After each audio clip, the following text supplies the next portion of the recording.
Assalamualaikum warahmatullahi wabarakatuh. Selamat berjumpa di YouTube channel Realita TV di acara Sarita Sarinya Berita. Dan Sarinya Berita kali ini tentu saja tentang ijazah palsu Jokowi yang tampaknya endingnya anti klimaks begitu ya. Betapa publik menanti-nanti Jokowi bisa datang ke persidangan dan kemudian ada acara pembuktian ijazah ini palsu atau tidak ya, tampaknya itu tidak akan pernah terjadi begitu ya. Meskipun tetap nggak boleh pesimis ya, tetap berusaha ya.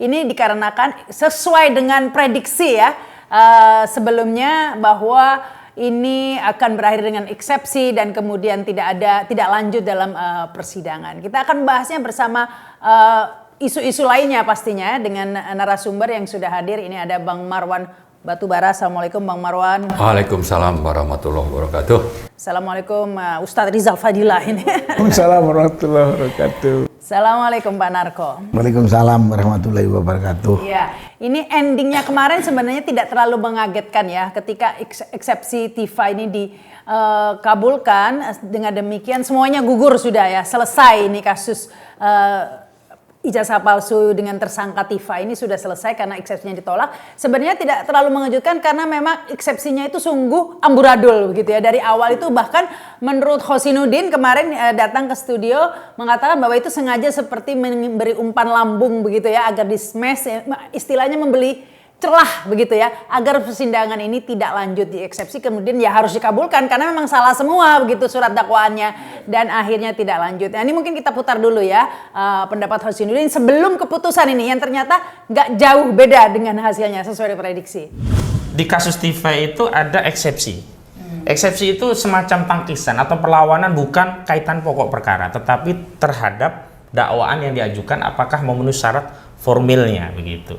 Dakwaan cermat, lengkap, apakah itu sudah terpenuhi atau tidak. Nah, menariknya dakwaan itu dibuat semacam kalau kita main volley ya, dikasih umpan bola lambung sehingga tinggal dicemes bisa gol gitu ya. Dikasih celah gitu ya. Dikasih celah dan luar biasa lebar. Dakwaan ditujukan kepada Tifa Hauziah Tyasumma dengan nomor perkara 301/PIB/2026 PNJKT-TMR, tetapi materinya justru ditujukan kepada Roy Suryo Noto Diprojo dan itu dibacakan secara lantang oleh jaksa. Itu saja sudah jelas ini tidak cermat. Dan ini kalau hakim ya, mohon maaf, hakim dengan merem saja mengabulkan, nggak akan ada perlawanan dari masyarakat, memang seolah-olah memang itu salah gitu. Tetapi ketika eksepsi ini dikabulkan sama juga, tidak ada proses mengadil pokok perkara dan saudara Joko Widodo tidak perlu hadir. Nah, skenario ini yang kemudian saya simpulkan adalah bagian dari cara Jokowi menyelamatkan dirinya agar tidak hadir di persidangan. Dan nanti Jokowi gampang dia bisa mengatakan, oh saya sebenarnya sudah siap akan hadir di persidangan. Namun karena prosesnya demikian ya kita hormati proses hukum, eksepsi diterima, kemudian prapitnya juga diterima, ya saya tidak bisa apa-apa, saya menghormati proses hukumnya. Nah kira-kira itu. Ya itu tadi ya, dengan diterimanya eksepsi Tifa diterima ya, karena memang surat dakwaannya yang istilahnya tadi itu memang pancingan ya, sebagai jalan keluar. Dibuat ngaco sebagai jalan keluar, karena kalau memang jalan keluar restoratif justice tampaknya sudah buntu dan memang terlalu mencolok ya. Dan kita bersyukur ya sebenarnya sampai saat ini, tadi saya ngecek ini Twitternya Tifa masih konsisten sebenarnya, masih menyuarakan kasus ijazah palsu meskipun tidak ada persidangan, dia nggak jadi respon begitu ya, nggak jadi. Tapi kita lihat lah ya, tentunya kita pantau ini ada Pak Rizal Fadilah yang belum selesai ya. Kalau Tifa udah selesai, kalau Ustadz Rizal Fadilah ini masih tersangka ya, masih wajib lapor. Nah ini menanggapi hasil putusan kemarin gimana nih? Ya, eksepsinya diterima ya? Ya diterima, artinya kan selesai tadi itu ya, jadi Tifa selesai. Karena dieksepsi ya. Yang Pak Roy kan masih di pra-peradilan gitu. Tapi nada-nadanya juga akan bisa terus nanti mungkin dieksepsi lagi. Kalaupun memang ada pola yang serupa gitu kan. Mungkin tidak di pra-peradilan. Pra-peradilan ini menang kalah, mungkin menang lagi soal ganti rugi, bisa saja dikabulkan soal ganti rugi mah gitu kan. Ya soal pra peradilan ini menarik ya, karena yang pertama udah dikabulkan ya. Nah, yang kedua ini soal tersangka itu sebenarnya yang paling krusial ya. Kalau pra peradilan Roy Suryo yang kedua soal tersangka ini dikabulkan, maka selesai juga Roy Suryo. Tapi sebelum itu di putusan keluar, kita udah rame ini ya, Hosinui semua sudah rame bahwa jangan-jangan nanti dikabulkan. Dan akhirnya tampaknya mungkin agak malu-malu juga ya kalau sampai dikabulkan kan sesuai tebakan publik begitu Tapi ya. memang sulit juga sih kalau pandangan hukum tentang kemungkinan berhasil di yang kedua ini, karena dia masuk ke pengkritisan pasal 32 itu ITE yang seolah-olah itu tidak memenuhi dua unsur alat bukti gitu kan. Jadi dikaitkan dengan kajian pasal 32. Nah, menurut beberapa kalangan hukum, kalau itu sebenarnya udah masuk pokok perkara gitu. Nanti aja bukan lagi pra peradilan. Iya, tidak masuk objektifnya gitu, di kompetensi pra peradilan. Gitu kan, nggak masuk di situ. Maka sudah diduga pasti akan tolak gitu. Nanti juga yang keempat mungkin ke-35 pasalnya. Jadi sudah bisa diduga berat di pra peradilan ini gitu. Di samping memang. Jadi kayak buying time aja nih sebenarnya kok pra peradilan berkali-kali. Akhirnya buying time itu yang disikapi oleh pihak hakim kan. Hakim juga menyatakan begitu. Ini jangan memanfaatkan pra peradilan. Kan ada 6 ya pra peradilannya. Iya, 6 banyak mungkin 7 banget. dan seterusnya. Katanya itu belum jelas juga mau berapa kalinya kan gitu. Tapi itu ya jadi akhirnya pencitraan kurang bagus lah gitu. Dari sisi memang faktanya juga menang kalah. Jadi nggak bermakna. Tapi emang secara hukum acara nggak ada batasannya itu pra peradilan. Kalau yang KUHP baru enggak, itu masalahnya gitu. Bisa terus saja pra peradilan terus. Nggak sampai-sampai ke pokok perkara nih. Nah itu yang disebut buying time itu kan. Jadi sebetulnya tapi akhirnya gitu kan nggak mungkin lah bisa terus-terusan gitu kan, akan habis juga objeknya yang mau dijadikan bahan untuk pra peradilan gitu kan, nggak mungkin. Jadi kemungkinan masuk juga terus. Nah di sini mungkin jurisprudensinya dari Tifa ini gitu kan, nanti di kasus Dr. Roy juga begitu masuk eksepsi bisa diterima gitu kan, maka pola itu berjalan gitu. Sudah kebaca gitu ya? Kebaca. Dan Mungkin itu akan dijadikan presiden ke kasus Roy. Ya, bisa jadi ke kasus Roy, akan jadi presiden. Jadi sekarang orang mengatakan sudah jadi jurisprudensi ini polanya Tifa ini gitu kan. Dengan eksepsi, biasanya eksepsi itu jarang berhasil gitu kan, apalagi yang tidak apalagi ini obscure libel. Obscure libel itu kabur kan gitu. Kalau kabur itu sebetulnya tidak prinsip gitu. Kalau di sisi, walaupun tadi ada yang bagian dari analisis ini umpan gitu kan, bisa disemes. Tapi obscure libel itu jarang itu pihak pengadilan mengabulkan obscure. Biasanya pada aspek-aspek yang memang prosedurnya salah. Gitu. Ini bukan prosedur yang salah, ini soal penyusunan tidak cermat ini, ketidakcermatan ini.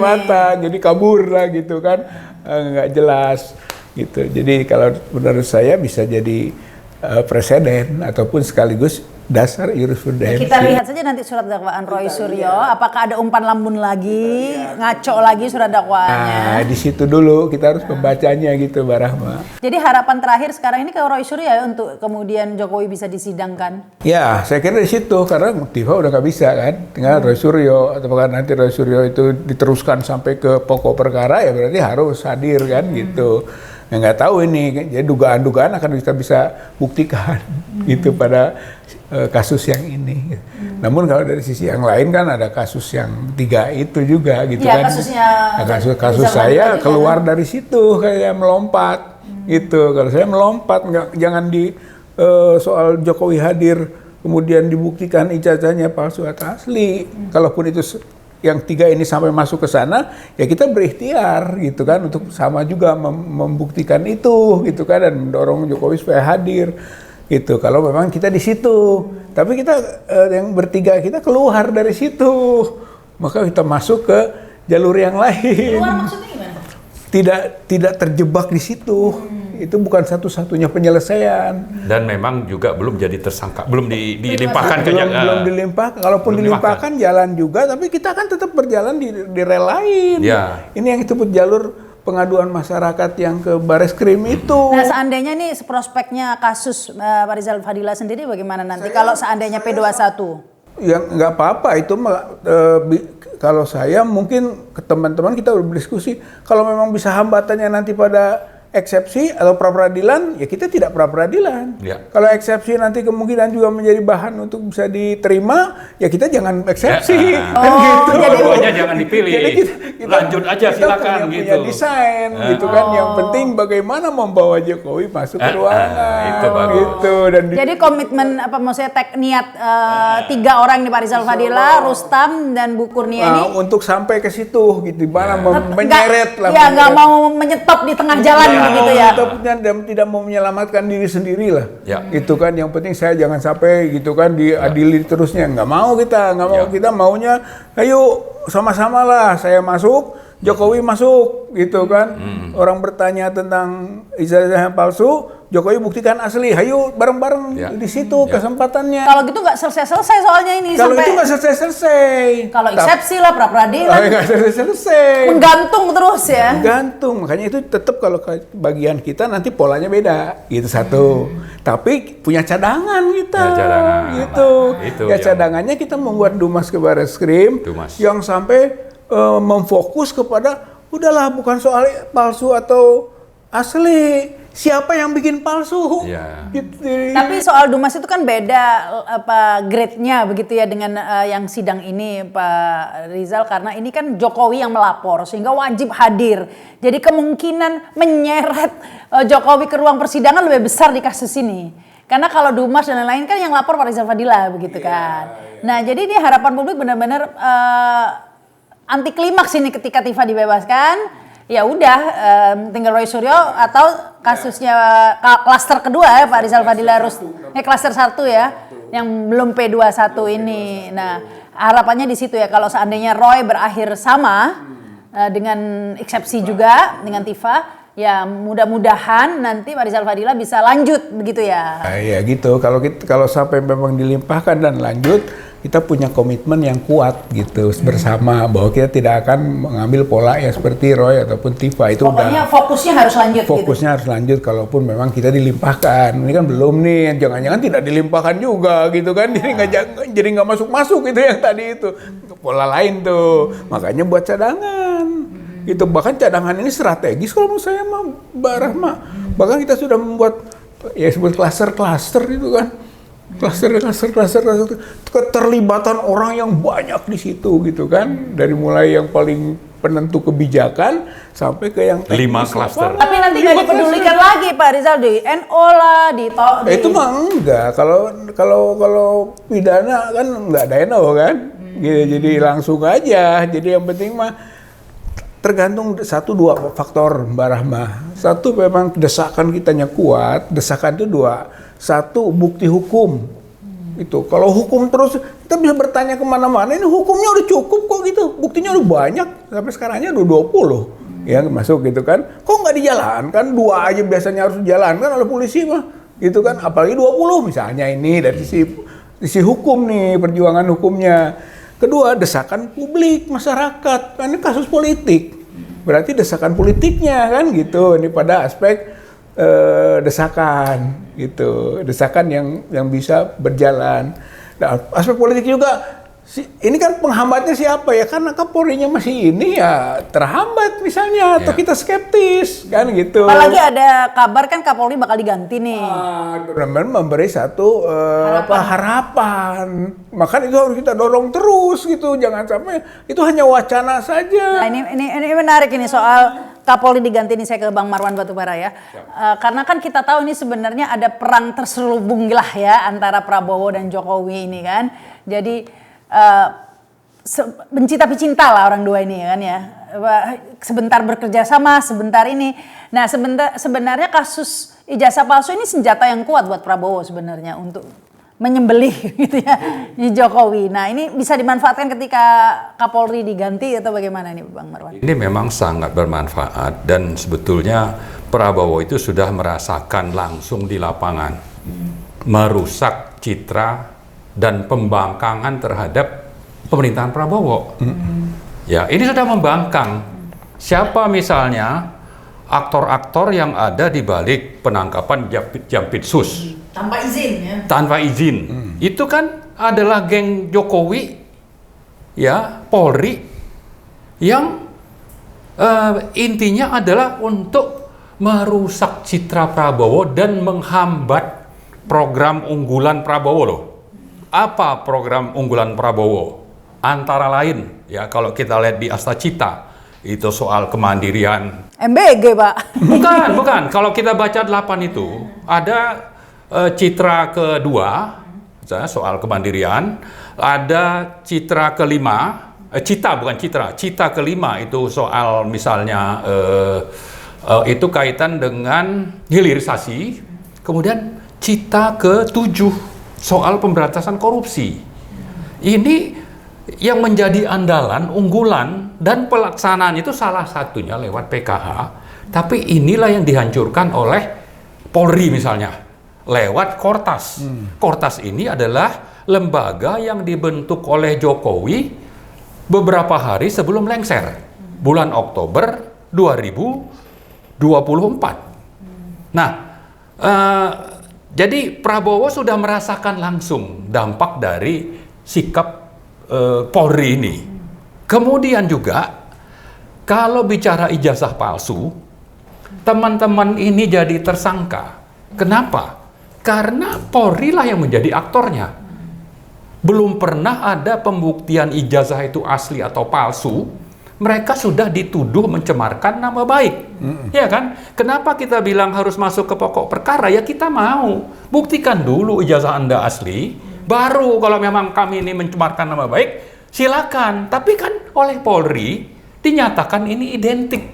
Dan Polri itu bukan lembaga untuk menyatakan, ya, menjadi rujukan secara hukum bahwa ini asli atau tidak, bukan. Tapi yang dilakukan Polri adalah melindungi Jokowi. Jadi aktor pengkhianat, ya, terhadap negara dan terhadap rakyat. Dalam kasus skandal ijazah Jokowi adalah Polri.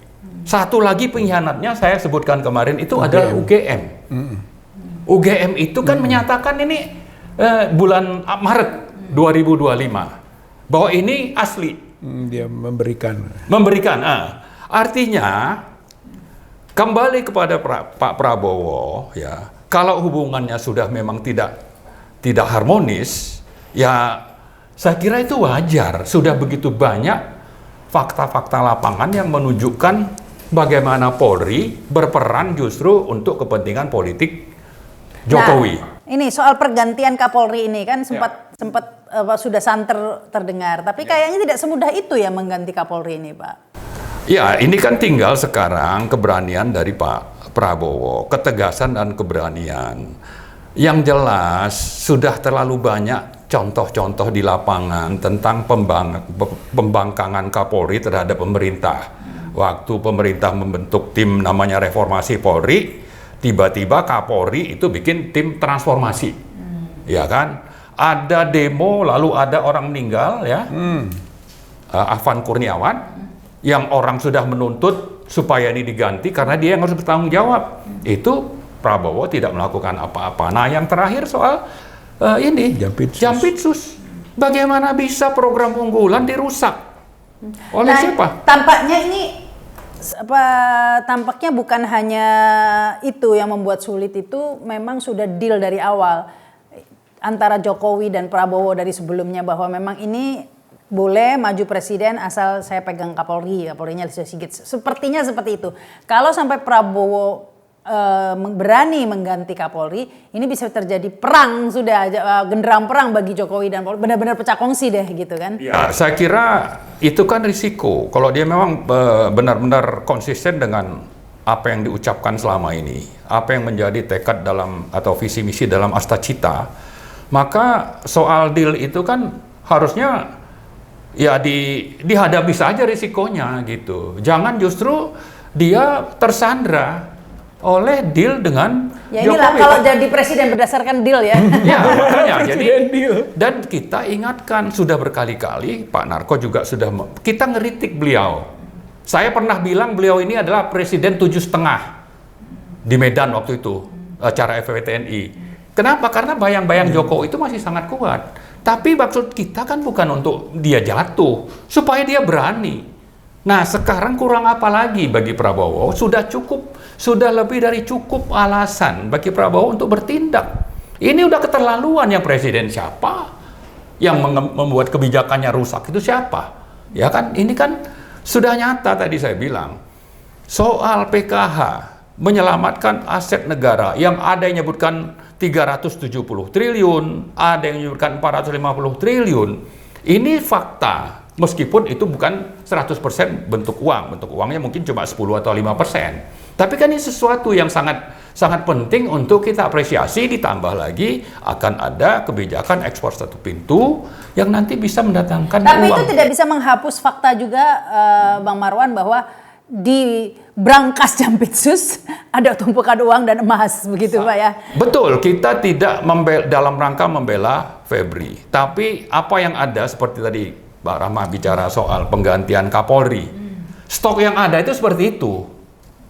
Ya, adanya kalau nanti mau diganti, oh ini hubungannya ke sana, hubungan ke ini. Ke KDM itu Pak, saya KDM Karyoto, tapi yang lain-lain itu masih di bawah kendali Jokowi atau Sigit misalnya. Jadi seluruh Polri ini sudah terkontaminasi. Betul. Nah, sama juga di Kejaksaan, adanya mungkin Febri bagi ini, tapi kan mau menjalankan tadi programnya atau program-program unggulannya. Tapi sebenarnya Polri ini kan bukan setia sama Jokowi, setia sama perintah yang ada uangnya, begitu ada kekuasaannya. Nah, jadi kalau Prabowo bisa menunjukkan kekuasaan, bisa beralih bos dong. Yang merintah itu justru kan bukan harusnya kan presiden atau Nah, Kapolri, iya, tapi masalahnya di tidak. situ. Iya. Kalau bisa mempreteli kekuasaan Jokowi, orang-orang Jokowi ini akan beralih. Jampitsus aja Febri itu tadinya juga orangnya Orang Jokowi. Bisa dipretelin kemudian kan. Iya. Bahkan katanya kabarnya orang dekat Hasim begitu jadinya. Dan Pak Febri sendiri mengakui bahwa uang di berangkasnya itu bukan punya dia, artinya ada yang punya. Ada yang dari pemerintahan Jokowi itu mungkin masih ada sisa-sisa di situ gitu. Jadi jangan juga ini menjadi seolah-olah ini kejahatan 100% oleh Febri.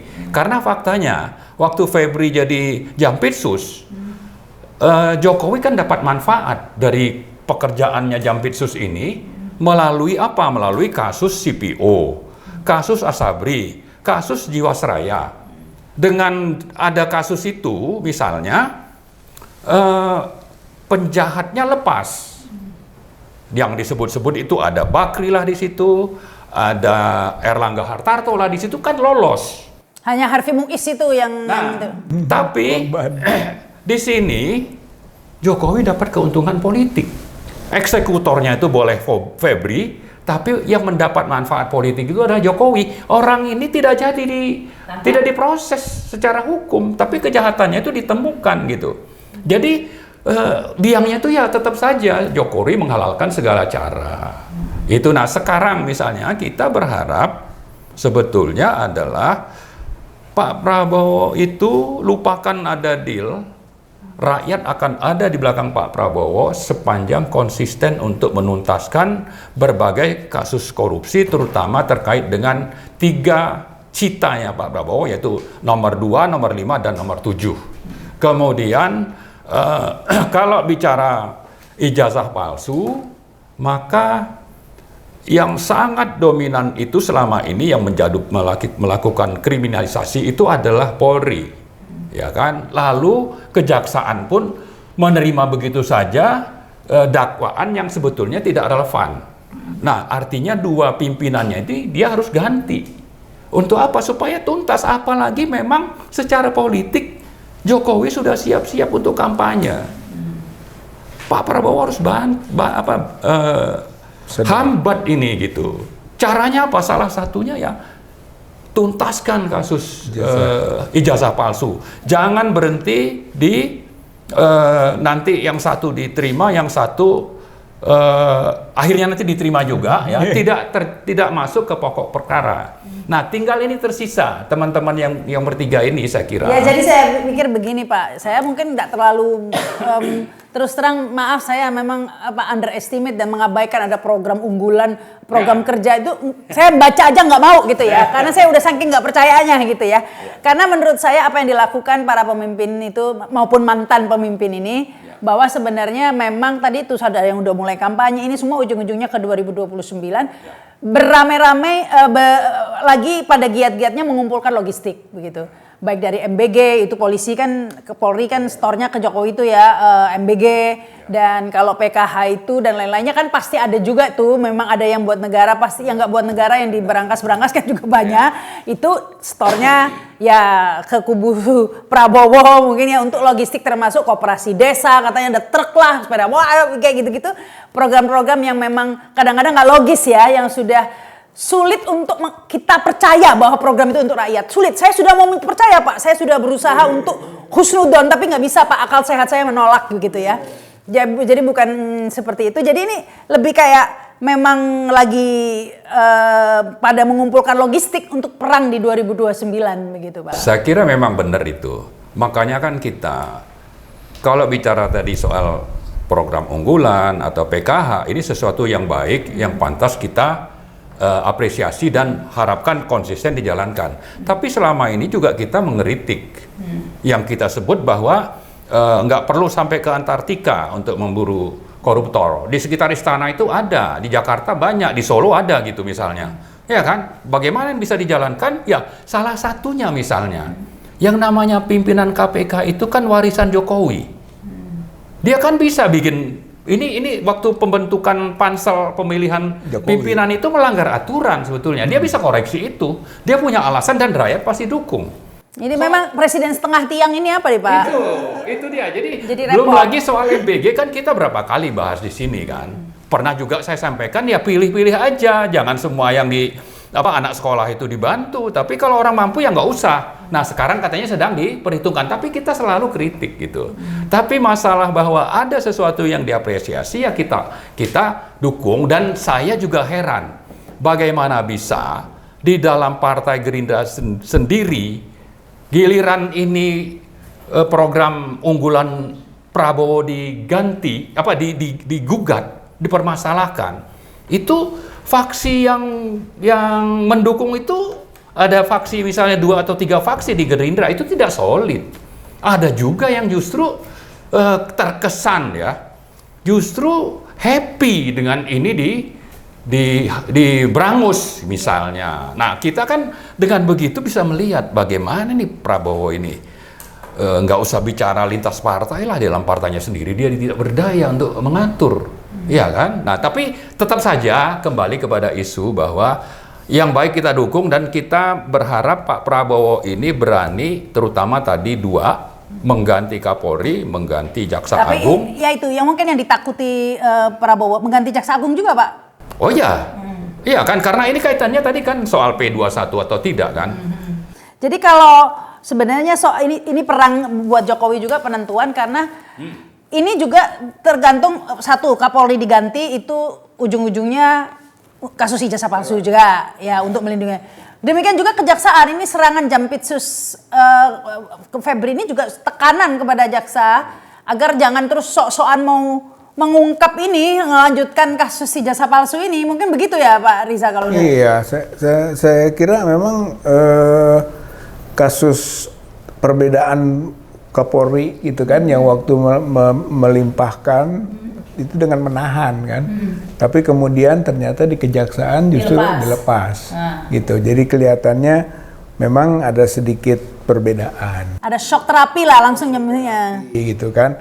Nah disinilah sebenarnya akhirnya juga menekan lagi itu Polri, gitu kan, melalui Jampitsus, gitu. Jadi tekan menekan ini, gitu kan. Nah sebetulnya ini peluang lah bagi Prabowo untuk segera menghentikan Kapolri. Gitu dan kan. satu lagi yang penting, Kortas Tipikor bikinan Jokowi ini, karena yang jadi presiden itu Prabowo, dia bisa kendalikan untuk mengusut bukan cuma 2 kasus, kasus Febri sama teman kita di GMKR Pak Ugro. Pak Ugro kan jadi tersangka atau dipanggil ke Polri. Tapi begitu banyak kasus-kasus korupsi yang melibatkan Jokowi dan banyak menteri. Kortas ini juga harus bekerja di sana.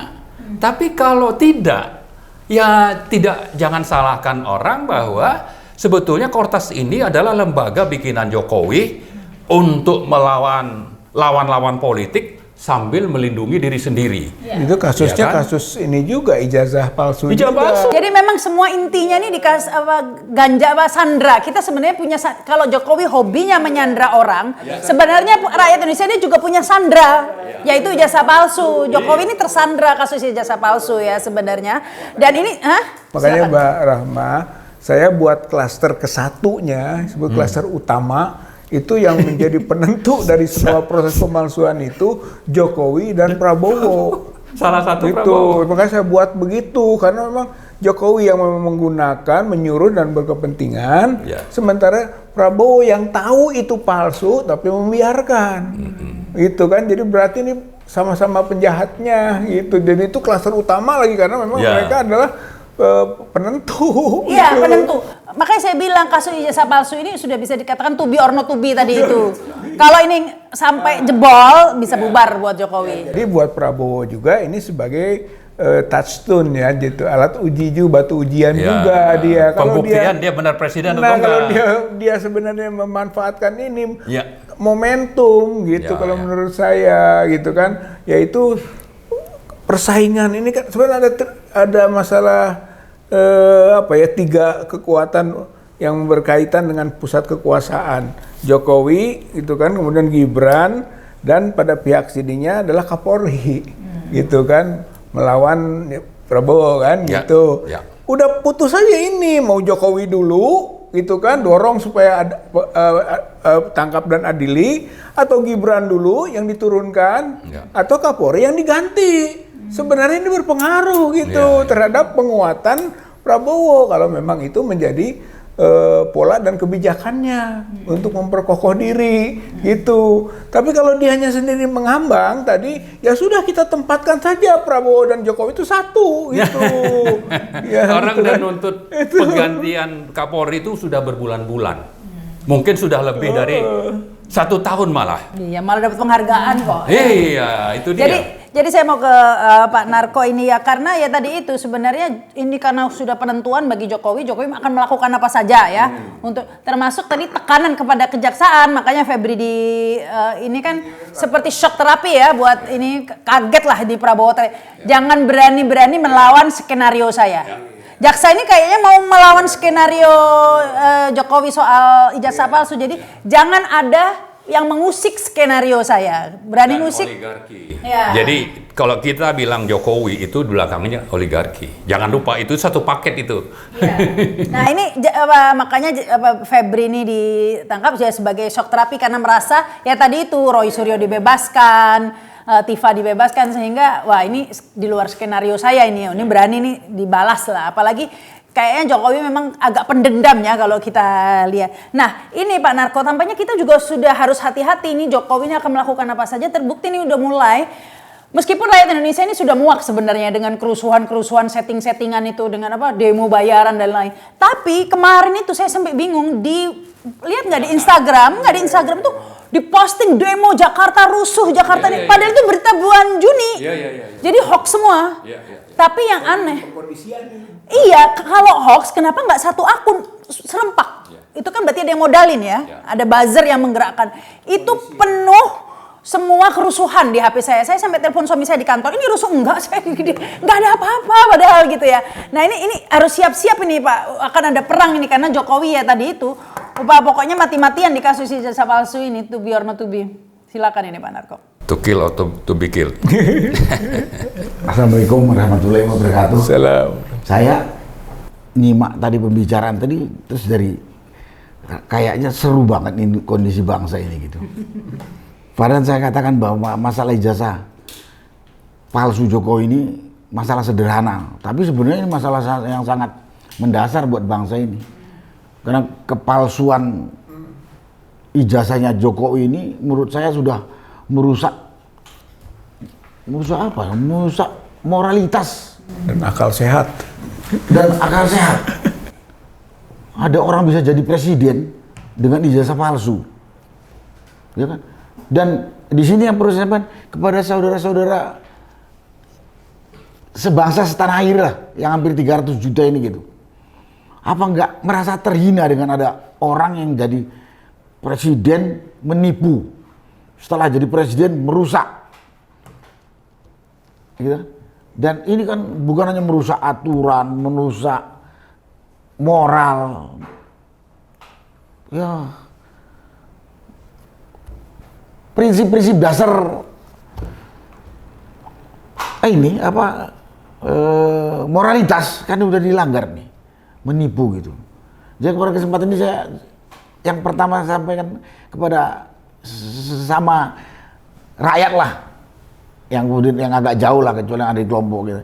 Ini jangan dibikin buat main-main, karena ini kalau kita perhatikan Jokowi dengan menipu seperti ini, dia bisa berkuasa, kemudian sekarang dia keras kepala merasa gua dengan ijazah palsu saja bisa berkuasa 2 periode, dan sekarang saya udah tidak presiden tuh masih ditakutin orang kayak gitu.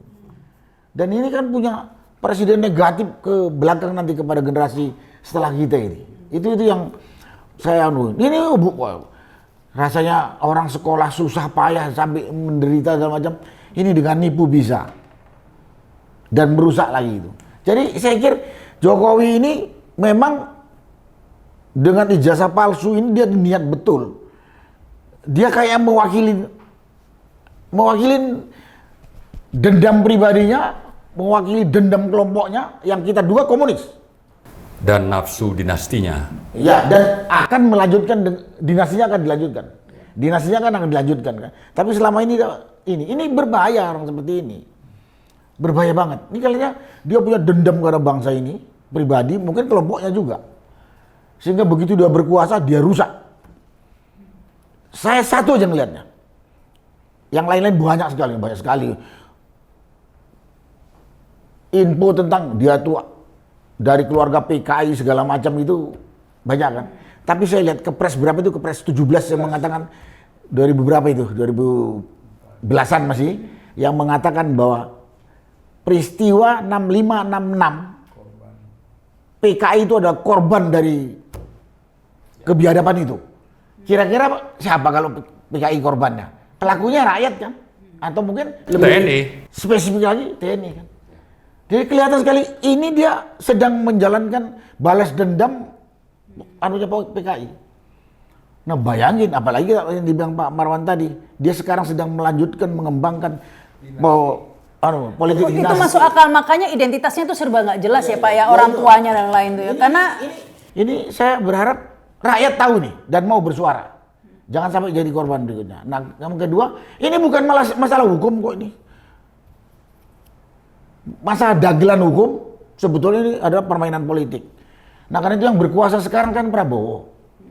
Yang berkuasa kan sekarang kan Prabowo.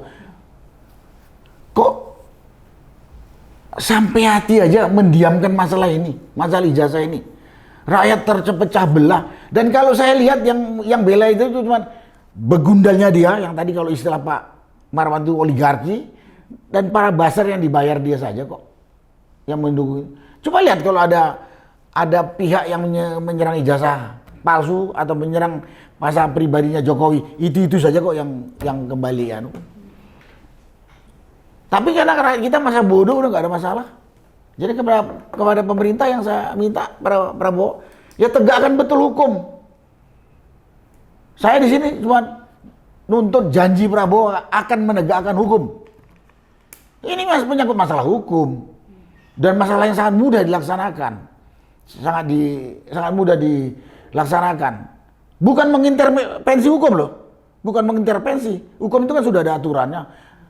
Pada penegak hukum, mau kepolisian, mau kejaksaan, mau pengadilan nanti, pegang teguh hukum dengan jujur dan benar.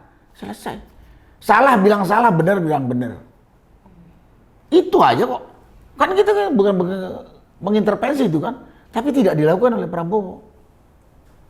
Tidak dilakukan oleh Prabowo. Tidak dilakukan juga oleh Dewan Perwakilan Rakyat atau Legislatif yang dipimpin oleh Puan itu. Terus Jadi nggak perlulah Pak Rizal ini kuliah hukum bersusah payah berlama-lama. Katanya Indonesia negara hukum, hukum omong kosong. Hukum omong kosong yang berlaku di Indonesia saat ini. Yang paling bersalah ya pimpinan tertinggi negeri ini. Rakyat ini kan cuman kayak saya ini kan cuman mengingatkan, kalau nggak mau dibilang cuman nyampaikan undang-undang saja. Bagaimana negeri kita mau tertib kalau hukum juga tidak tegak? Dan kita tahu hukum ini adalah pondasi utama jalannya satu negara dengan tertib, aman, damai, dan insya Allah maju. Sekarang hukum kan tidak ada, nggak jelas ya hukum di mana.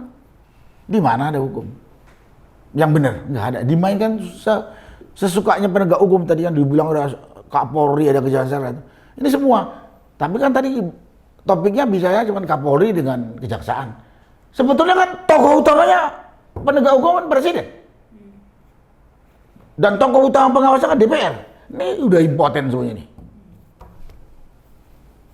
Jadi kalau ada yang marah, ada demo segala macam itu, saya bilang wajar saja itu, karena pemerintah nggak peduli dengan penegakan hukum kok. Itu kepada rakyat biar tahu bahwa ijazah palsu ini sebagai gambaran begitu mudahnya orang Indonesia ditipu oleh manusia yang namanya Jokowi ini, dan kemudian merusak bangsa ini. Pondasi negara ini yang namanya Undang Dasar 45 asli dengan Pancasila dari Founding Fathers sendiri udah diacak-acak sama ini. Dan hukum-hukum undang-undang lainnya juga sudah diacak-acak. Ada yang namanya Omnibus Law yang menjolimin pekerja dan karyawan kecil dan lain sebagainya, banyak lah. Ada undang-undang minerba yang menguntungkan oligarki, merugikan rakyat segala macam. Ya karena membuat hukum dan operator ya, pemerintah operator. Dia, rakyat nerima saja. Rakyat yang kuat memanfaatkan. Jadi di sini yang perlu saya minta dengan benar itu Presiden Prabowo dan Pak Prabowo. Saya tahu banyak orang yang tidak suka dengan program-program. Tapi Bapak udah ngomong kan janji negakkan hukum, negakkan keadilan, berantas korupsi. Ngejar koruptor. Ngejar koruptor sampai benar Antartik sana. Ini janji dituntut Bapak sampai akhirat. Belum Bapak lagi bikin program yang namanya Asta Cita. Buat apa cuma bikin Asta Cita, janjinya setinggi langit. Setelah ini Bapak kan pernah ngomong, karena nanti kalau saya mati saya kata mau ngawasin orang yang diganti. Berarti Bapak yakin ada akhirat. Susah ya kalau ngomong. Ada orang yang nggak yakin sama akhirat kan, orang ateis mungkin. Nah, Bapak kan Prabowo kan yakin nanti saya kalaupun sudah mati arwah saya akan awasin yang bajingan-bajingan. Berarti percaya kan? Bapak punya janji dan asta cita itu udah tanggung sama Tuhan. Jadi kalau Bapak sekarang melaksanakan janji Bapak itu harus berhadapan dengan musuh Bapak, itu risiko. Bapak dikasih amanah, dikasih kekuasaan, dikasih otoritas oleh rakyat, dan saya yakin rakyat akan membantu kalau Bapak jalankan itu. Nggak usah takut sama kelompok oligarki, apalagi kalau sama si Jokowi, katanya udah nyandra segala macam gitu. Nggak usah takut, mati menjalankan tugas kebenaran, syahid masuk surga. Karena saya nggak bergentayangan ya. Nggak bergentayangan. Kenapa saya ngomong gini? Pandangan saya, Prabowo itu masih takut sama Jokowi dan oligarki. Saya ngomong ini, Prabowo itu yang bisa saya lihat masih takut sama Jokowi dan oligarki. Dan kita lihat sekarang presiden sebelumnya, Jokowi begitu naik, dia nggak nyembah-nyembah SBY kok. Sama sekali. Nggak sama sekali. SBY naik, dia nggak nyembah-nyembah Megawati kok. Nggak ada hidup Megawati. Nggak. Megawati naik, dia nggak nyembah-nyembah Gus Dur kok. Gus Dur naik, dia juga nggak sama Habibie. Nggak kan? Baru Prabowo, presiden ke-8 nih, sudah jadi presiden, dia masih tunduk sama presiden ke-7. Tadi itu presiden setengah matang tadi itu. Jadi saya singgung sekarang harga diri Bapak. Saya singgung harga diri Bapak. Dan sekaligus saya berharap dengan disinggung ini Bapak jadi berani menegakkan kebenaran, berani menegakkan kebenaran. Mati menegakkan kebenaran, kata Pak Ustadz ini masuk surga, dijamin. Tapi ini kok masih takut-takut. Terus, ya kecil-kecil saya ini bekas Panglima Kodam, pernah punya anak buah kok. Saya juga begitu duduk di satu jabatan, saya pasti terima anak buah itu bekas binaan orang lama kan. Tapi kalau kita sudah berkuasa, kau harus loyal pada saya. Selesai. Biar di sini ada bekas orang-orangnya Jokowi. Nggak loyal, ganti. Lebih keras lagi kalau perlu dihukum. Hukum itu macam-macam, kalau perlu hukum mati. Jadi di sini saya yang kejar, saya pemimpin tertinggi bangsa ini, presiden. Kebetulan bekas tentara lagi. Masa? Karena saya ini tadi ingat yang diomongkan oleh Pak Marwan, ganti ini susah. Enggak, polisi itu ada 500-an ribu. Masa nggak ada yang bagus? Ya paling nggak jenderalnya mungkin ribuan, nggak ada cerita yang enggak. Tergantung di sini. Mau introspeksi, gue lemah gini. Ya salah dia. Nggak bisa. Jadi itu yang saya minta kepada Presiden Prabowo dan kepada saudara-saudara sebangsa setanah air. Masalah ijazah ini dagelan hukum. Ini permainan politik. Dari yang namanya Jokowi dengan begundal dan oligarkinya yang udah berdosa kepada bangsa ini, yang kalau saya ngeliat setelah saya terakhir terjadi, ini kelihatannya ini turunan PKI, ya Kepres 17 itulah bukti hukum yang paling gampang dipegang gitu. Nah, itu masalah ini, masalah ijazah. Jadi ini tinggal presiden atau DPR, ketua DPR.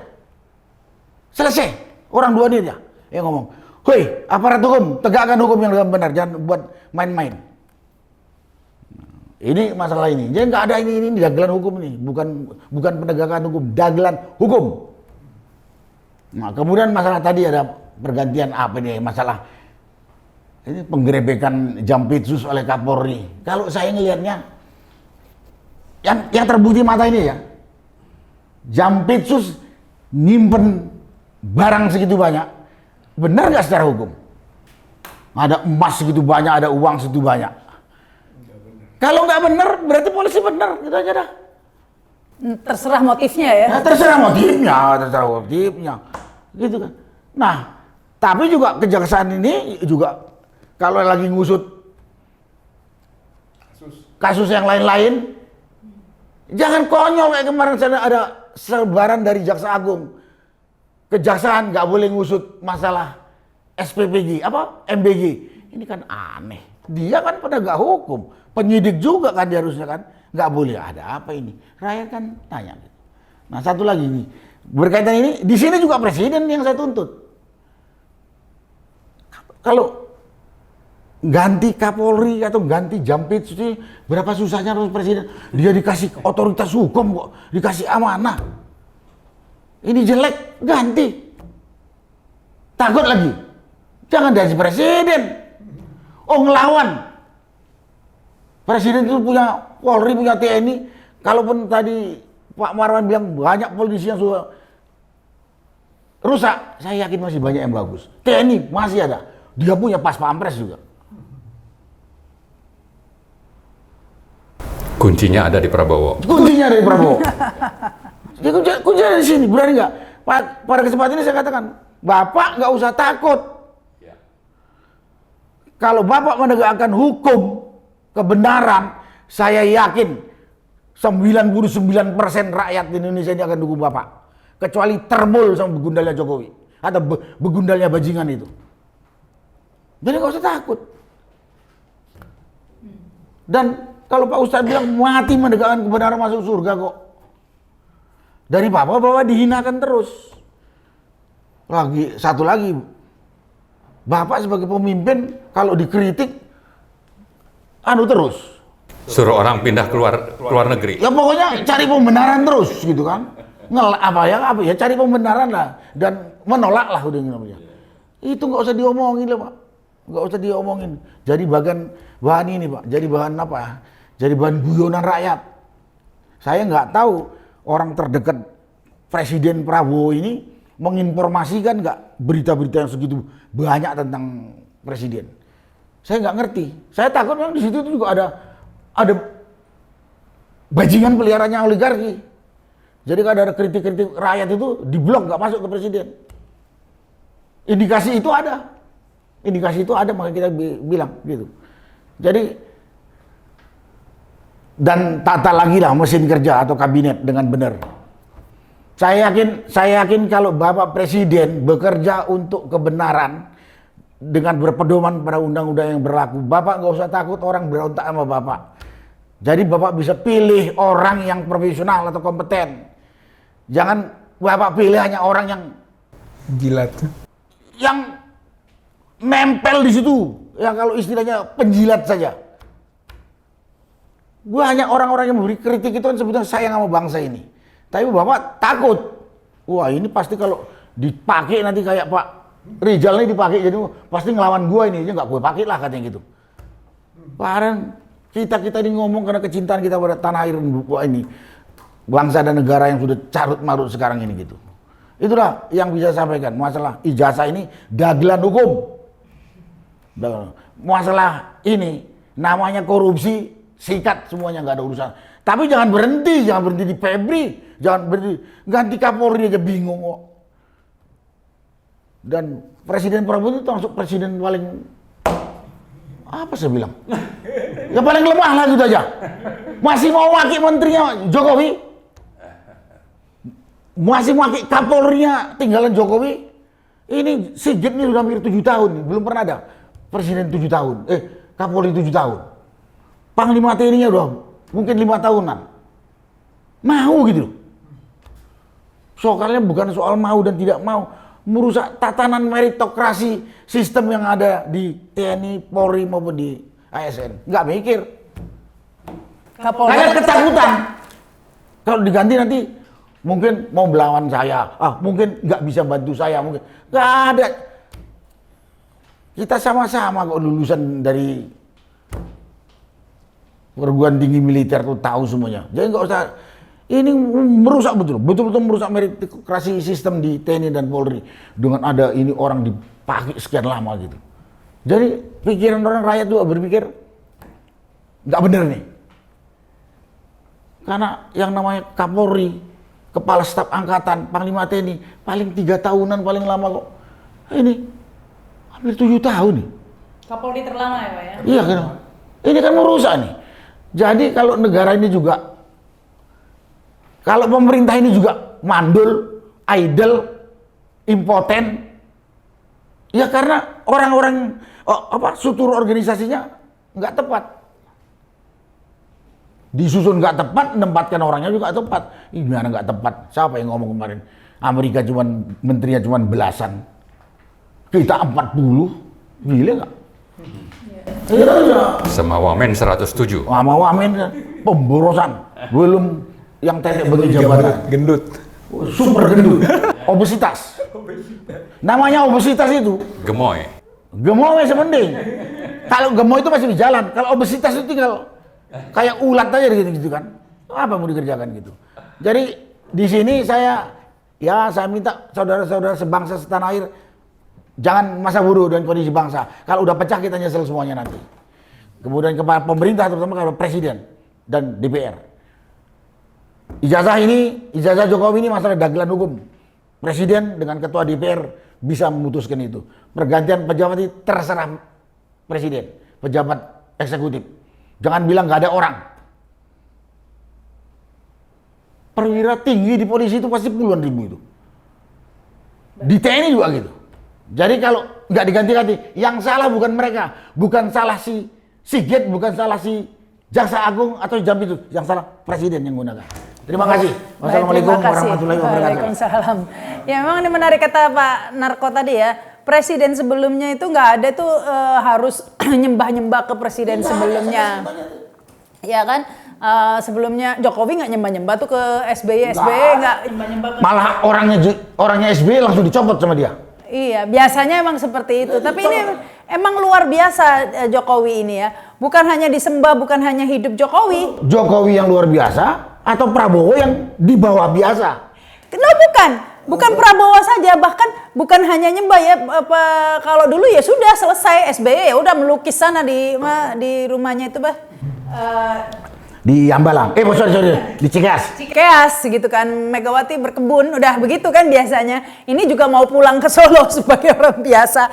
Tapi nyatanya malah bukan hanya menyembah, Prabowo ini malah sowan sebelum menyusun menteri, sowan dulu, bahkan menteri-menterinya masih dipakai orang-orangnya. Demikian masih sangat. Oh yang tadi ada yang kurang lupa juga saya. Ini manuver Jokowi ini juga berbahaya, tadi yang saya katakan tadi berbahaya, udah ngerusak yang ada indikasi komunisnya itu. Sekarang dia mau mengembangkan politik nepotis, anaknya yang dongok ini jadi wakil presiden dan Prabowo juga bertanggung jawab. Loh, ini kalau dibiarkan nih, saya nggak tahu loh, Bu Rahma itu nyekolahkan anak susah, nggak usah.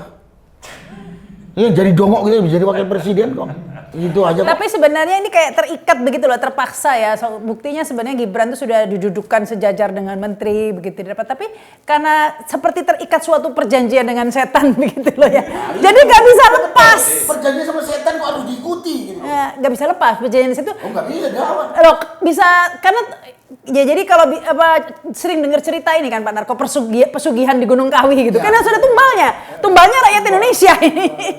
Ada tumbalnya rakyat Indonesia dan itu kalau sampai dilanggar perjanjiannya korbannya dirinya sendiri. Jadi ini kayak benar-benar Prabowo ini tidak bisa lepas dari perjanjian dengan setan begitu. Entah siapa setannya, artikan sendiri begitu ya. Tapi saya kira di samping ada deal mungkin ya dengan Prabowo atau dengan siapa, tapi juga di sisi lain Jokowi ini menjalankan politik menghalalkan segala cara dengan menyandra salah satunya.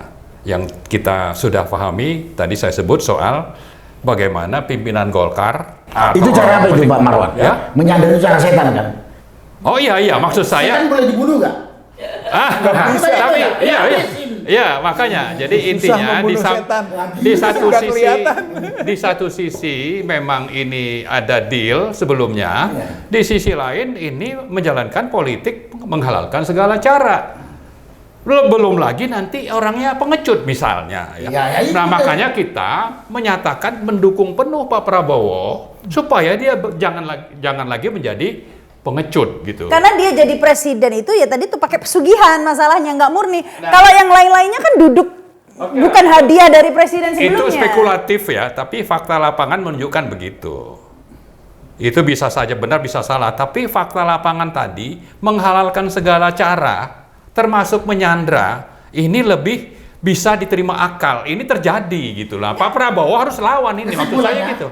Ya? Kesimpulannya harus dilawan. Tersandra kan? Iya. Yang mau disandra itu goblok. Iya, makanya dia harus berani kan. Nah, terus juga gini, kita sedikit melihat bagaimana Jokowi itu menerbitkan Perpres nomor 122 2024 tanggal 15 Oktober. Itu 5 hari sebelum lengser.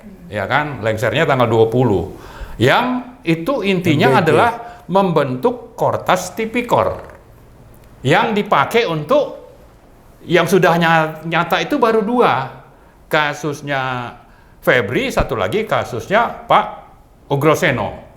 Sementara kalau ini memang benar-benar ingin memberantas korupsi konsisten dengan asta citanya Pak Prabowo, kita mau bacakan ini ada korupsi yang nilainya gila-gilaan.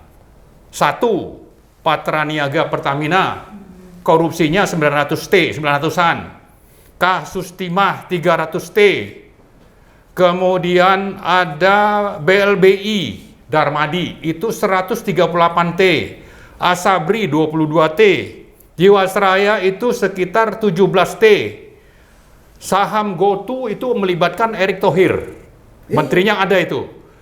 Bahlil terlibat dalam penerbitan izin-izin tambang misalnya. Kemudian ada Duta Palma, ini kaitannya dengan CPO. Ada TPPI, ini di Tuban, saya bulan lalu baru dari sana. Ini sekitar 37 T nilainya.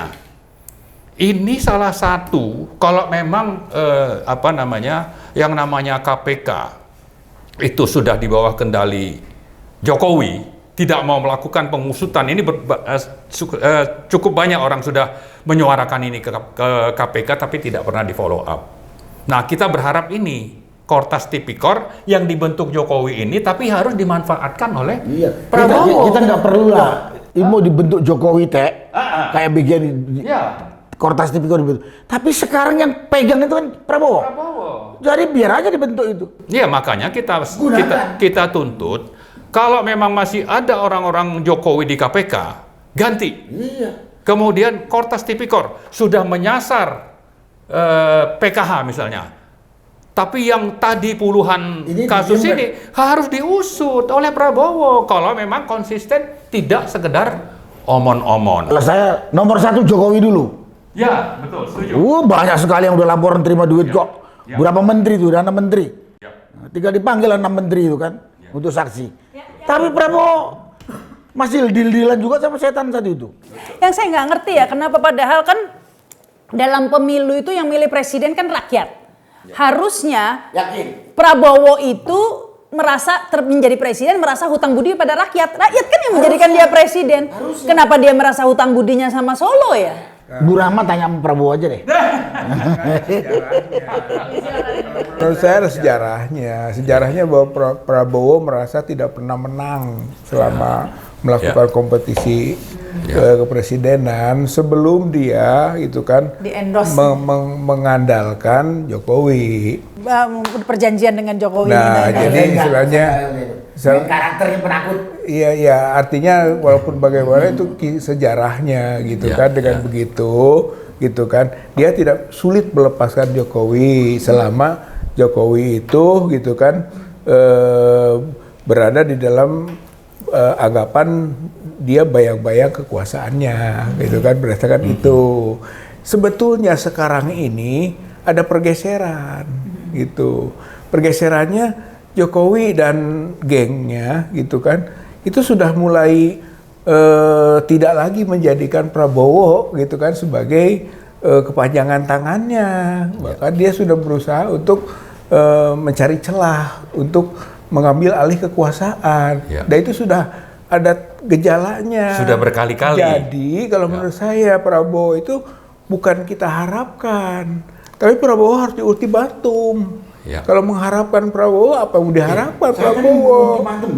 Setuju, ultimatum. Karena ultimatum ini bisa dari banyak pintu gitu. Karena Tritunggalnya kan, tadi saya sebut Tritunggal itu. Jokowi, Gibran, sama Listio. Itu kan Tritunggal tuh.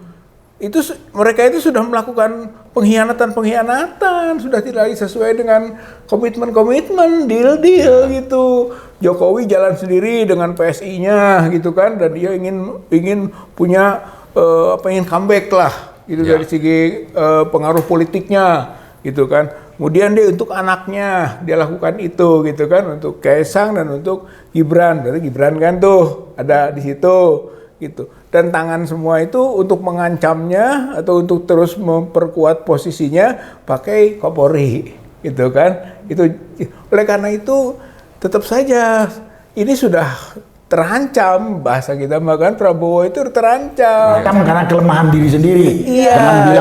Jangan bilang logika kuat. Karena kelemahan diri sendiri. Iya, justru harusnya dia punya kesadaran tadi gitu kan. Dia sudah terancam oleh kondisi gitu. Inilah ultimatum. Menurut saya ultimatum. Kalau dia tidak melakukan apa-apa, habis. Nah sekarang saatnya dia melakukan sesuatu. Kalau mau tetap eksis kan gitu. Ingin tetap untuk bisa tetap berpengaruh. Kalau nggak habis. Nah kesempatannya ada sekarang. Siapa yang di depan melakukan pengkhianatan? Misalnya Kapolri misalnya, gitu kan yang paling melakukan ini. Ya Kapolri ini kesempatan dia, ini sudah tidak sesuai dengan komitmen itu kan, hajar tuh Kapolri, Yap. gitu. Atau yang kedua, Gibran misalnya, untuk menuju ke Jokowinya, gitu, mediumnya. Ya Gibran lah, diarahkan partai-partai ini untuk bisa memakzulkan Gibran. Dan itu bisa sebenarnya, karena walaupun bagaimana, sebagai presiden masih bisa mengkoordinasikan partai-partai politik, dan itu bisa masuk ke ruang MPR, gitu kan, masuk ke DPR, yang bisa memakzulkan Gibran, misalnya. Atau sekarang juga Jokowi sedang menghadapi masalah, termasuk kasus ijazah palsu ini, gitu kan. Kesempatan juga dia untuk bisa langsung menohok, lepaskan itu. Untuk keluar dari perjanjian tadi bisa. Perjanjian, dan itu bukan berkhianat atas perjanjian, memang telah dihianati, gitu kan, oleh pihak lawannya dalam konteks perjanjiannya. Ini kesempatan. Kalau kesempatan tidak digunakan oleh Prabowo, Prabowo memang harus yang akhirnya ultimatumnya berjalan. Prabowo harus turunkan gitu. Dan paket nantinya Gibran Prabowo itu konsekuensi. Gitu. Karena sampai saat ini pun Kapolrinya masih belum diganti juga. Kabarnya doang. Silakan. Ya, jadi ini ibarat perjanjian kesepakatan Iran Amerika. Kenapa misalnya Iran menyerang? Karena Amerika berkhianat dalam kesepakatan. Kalau dulu antara Jokowi dan Prabowo ada kesepakatan, ternyata yang memulai perang ini adalah Jokowi. Sudah waktunya untuk tadi Kesempatan balas. kesempatan. Nah, terus juga gini, ada kejadian Direktur FBI Amerika beberapa hari yang lalu datang ke Indonesia, ketemu Prabowo dan Menteri Kebudayaan Fadlizon, membawa katanya artefak dari Papua yang diselundupkan ke Amerika dikembalikan ke Indonesia. Ya, lalu sempat juga setelah ke Fadlizon ke Prabowo sempat ketemu, tapi tidak lama setelah itu Direktur FBI ini datang ke Kapolri, gitu. Apakah ini bentuk dukungan Amerika kepada Kapolri atau Jokowi atau apa? Tapi yang jelas ini perlu hati-hati yang namanya Prabowo, ya kan? Belum lagi yang relevan itu kan sebetulnya apakah itu nanti TNI atau di kita itu BIN atau apa yang lebih ini. Tapi kok tiba-tiba ini orang yang banyak digugat oleh masyarakat kok malah didatangin FBI gitu ya. Belum lagi beberapa hari sebelumnya juga itu pegiat anti korupsi di Indonesia itu mengunjungi wakil DPR Mr. Dasko misalnya. Ada apa ini? Ya kan? Nah, kita memang akhirnya berspekulasi ya. Tapi intinya tadi kembali bahwa jangan-jangan ini adalah kekuatan yang satu garis untuk mengkhianati perjanjian Jokowi dengan Prabowo tadi. Bisa seperti itu. Ya namanya spekulasi, tapi bagi kita yang lebih penting adalah apa namanya yang ada di balik kunjungan ini, kunjungan FBI ini, Amerika ini. Kemudian yang kedua, bagaimana sebetulnya Prabowo itu harus bertindak cepat, tegas, berani untuk kepentingan negara dan rakyat, termasuk kasus yang namanya kasus ijazah palsu harus masuk ke pokok perkara. Jangan berhenti bahwa ini sudah ada sidang di Jakarta Timur, ada di Jakarta Selatan, lalu selesai. Kita tidak berharap Pak Prabowo membiarkan itu, karena itu yang juga mendesak adalah mengganti Kapolri dan juga mengganti kejaksaan. Yang paling mudah sebenarnya Prabowo ini tinggal perintahkan Kapolri, pengaduan kita diproses. Diproses. Ya, setuju itu. Selesai itu, nggak usah utak-utik di urusan dokumen asli palsu. Betul. Karena ini semua akan sudah berurutan nih, dari mulai siapa yang memerintahkan sampai yang melaksanakan. Dan membawa bukti-bukti baru kan. Sudah cukup. Sudah lebih dari cukup, ada 20 bukti. Perintahkan aja Kapolri, sudah itu tindak lanjuti gitu kan, pengaduan itu. Habis itu, semua jaringan tapi itu. nggak berani. Itu persoalan. Ada yang itu lupa persoalannya. Ada yang lupa tadi sedikit soal sikap DPR lewat Ketua Komisi 3 Habibur Rahman itu dari Gerindra, kan membentuk panja kaitannya dengan kasus Febri. Tapi kasus yang tadi ribuan triliun itu ada lebih dari 10 kasus, ini mestinya Habibur Rahman juga bicara ini. Kalau perlu bentuk pansus, ya kan? Atau mulai dengan panja lewat Gerindra. Jangan malah ini seolah-olah membela Kapolri. Itu padahal Kapolri juga bermasalah. Undang-undang perampasan aset aja udah 2-3 tahun enggak. Ya makanya intinya sebetulnya DPR itu jangan justru terkesan ya membela kelompok tertentu gitu. Saya baca dari umumnya Yusuf Mandar, sebagian besar koruptor kok di DPR. Mana mau dah kan? Dia nggak. Itu Yusuf Mandar tuh. Habis modalnya gede kalau nggak korupsi, kalau nggak duit korupsi ya. Ya bakalan berarti kan koruptor. Dan kepada Prabowo gitu kan menurut saya adalah di kasus ijazah palsu ini gitu. Prabowo itu ikut terlibat gitu.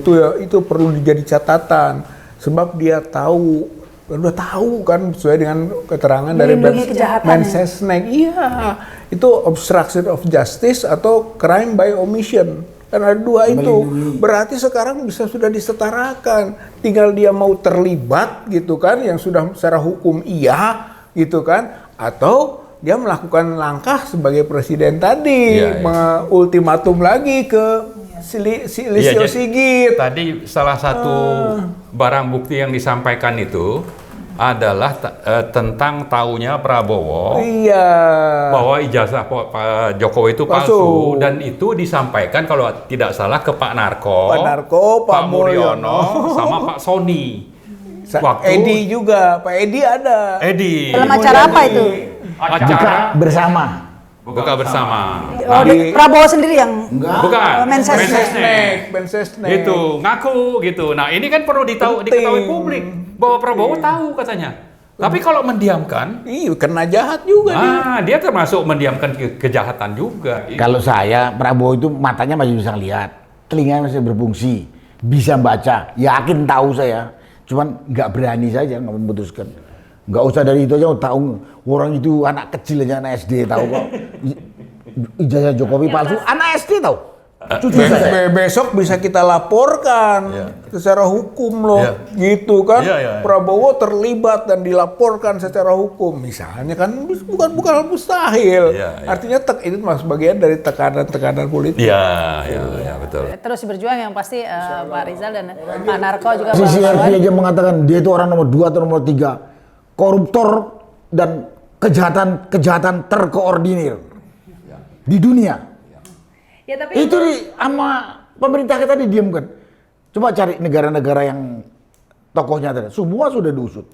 Ini malah anaknya jadi wapres. Ini anaknya jadi wapres. Jadi yang pasti kita tidak ingin. Saya kalau anaknya jadi wapres, kalau anaknya pinter gitu, anaknya dongok gitu loh. Kalau pinter, jadinya nggak harus pakai perjanjian, nggak usah pakai taktik, otomatis. Melanggar hukum, makanya dibilang anak konstitusi. Tapi kalau menurut saya itu yang lebih parah, dongoknya itu loh yang nggak pantas. Saya itu bekas tentara, pernah ngerasakan punya anak buah pinter dengan anak buah tolol. Pernah ngerasakan punya komandan pinter sama komandan yang belangak-belongok. Kayak apa susahnya? Tahu saya. Nah sekarang kalau punya wakil presiden dongok gitu, ngapa coba? Nah, saya ngomongin mungkin bapak-bapak. Iya, kalau di Piala Dunia ada anak FIFA, ini di Indonesia ada anak konstitusi. Baik, yang pasti kita berharap agar kasus ijazah palsu ini tidak berhenti di sini dengan diterimanya eksepsi TIFA dan dihentikannya persidangan tidak sampai ke pokok perkara, tapi itu bukan berarti upaya untuk mengungkap kepalsuan ijazah Jokowi akan berhenti ya, akan terus ya, salah satunya Pak Rizal. Karena dengan kepalsuan ini dia udah ngerusak bangsa. Karena tidak bisa didiamkan, digantung begini terus ya, harus ada ujungnya, masa ini nggak ada akhirnya ya, ini karena ini bukan akhir, ini masih tuh tanda tanya begitu ya, harus ada jawabannya, palsu atau tidak, nah ini harus ada yang bisa menjawab. Baik, terima kasih Pak Narko, terima kasih Ustaz Rizal Fadila, Bang Marwan Batubara, terima kasih juga yang sudah menyaksikan tayangan ini. Jangan lupa subscribe dan komen. Saya Rama Sarita, wassalamualaikum warahmatullahi wabarakatuh. Sampai jumpa.